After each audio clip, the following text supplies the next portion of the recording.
स्त्रियां बाथरूम में जाकर कपड़े भिगोती हैं, बच्चों और पति की शर्ट की कॉलर घिसती है, बाथरूम का फर्श धोती है ताकि चिकना न रहे, फिर बाल्टी और मग भी मांजती है, तब जाकर नहाती है।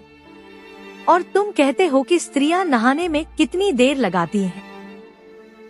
स्त्रियां किचन में जाकर सब्जियों को साफ करती है तो कभी मसाले निकालती है, बार बार अपने हाथों को धोती है, आटा मलती है, बर्तनों को कपड़े से पोंछती है, वही दही जमाती, घी बनाती है।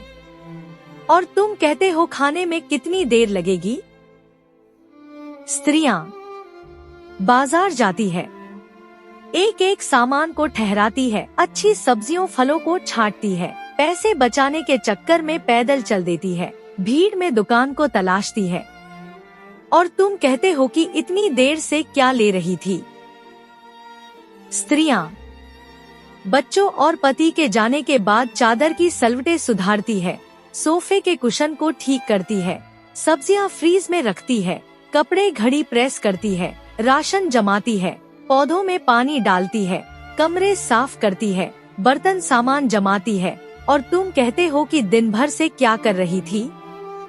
स्त्रियां कहीं जाने के लिए तैयार होते समय कपड़ों को उठाकर लाती है, दूध खाना फ्रिज में रखती है, बच्चों को हिदायतें देती है, नल चेक करती है, दरवाजे लगाती है, फिर खुद को खूबसूरत बनाती है ताकि तुमको अच्छा लगे। और तुम कहते हो कितनी देर में तैयार होती हो।